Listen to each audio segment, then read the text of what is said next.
One of the regions that I think had caught a lot of attention was the Nelson Mandela Bay region, and that is because it's given, if you like, an idea of how sometimes coalition agreements can go wrong. In fact, we know that that place has been rocked by tussles over the mayoral chains. Well, let's get you a sense of what one man who at some stage was at the center of that saga has to say about the results, at least for that metro. Athol Trollip is the former Nelson Mandela Bay Mayor, and he joins us now via our Zoom link. And Athol, it's great to have you on the program. Thanks very much indeed for your time. So the results, 100% of them are officially in for Nelson Mandela Bay, and it could not have been tighter. The ANC with 39.9%. I beg your pardon, that's the DA's tally. They have led by 0.5 percentage points. The ANC is next with 39.4% of that vote, and then the EFF with 6.4%. Given how tight this is, how confident are you that the issues that plagued Nelson Mandela Bay are behind us?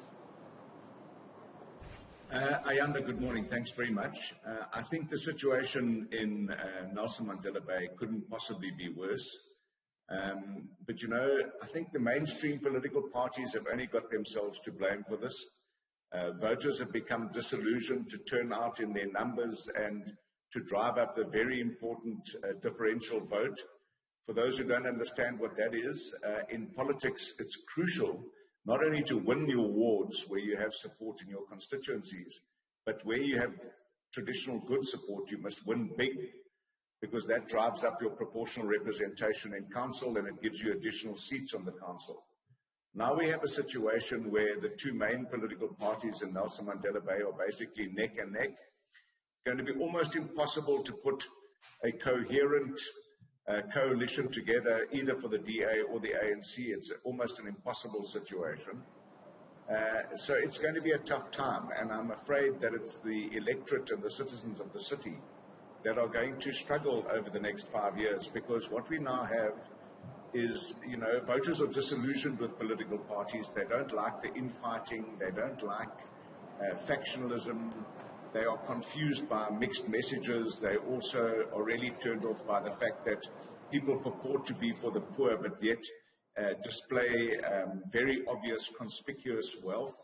These are things that turn people off. And also, I'm afraid that we're moving down a very dangerous path of political polarization around ethnicity or community groups or language groups.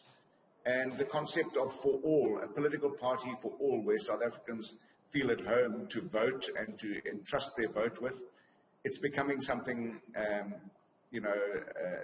that's no longer applicable in South Africa. We have voters being spoilt for choice or confused for choice with all these number of political parties.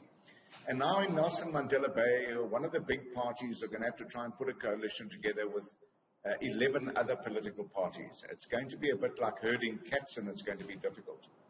But I want to say that, you know, there's inherent built-in distrust amongst the electorate in South Africa.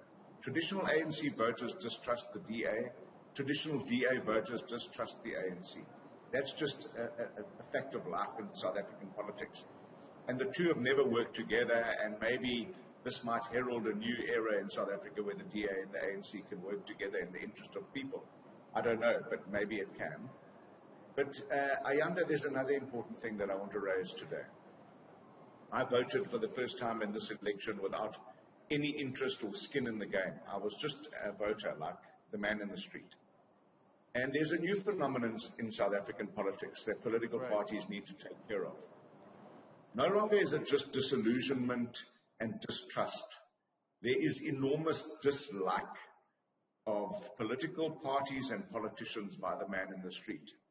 People don't like politicians because politicians tell lies. Get in there. Sorry, apologies for interrupting you in case we do run out of time. I was just hoping to also get your take, Athol, if I can, about where you reckon these talks in the process of building coalitions go wrong. I mean, you've been in those rooms before, and like I mentioned, at some stage had been at the center of some of those developments, for lack of a better term. From your reading, where do political parties who, it seems you agree, have dropped the ball here, typically get it wrong? Okay, you interrupted me when I was getting to a really important point that will speak very specifically to what you've just said. Voters dislike politicians and political parties because egos have become bigger than the issues.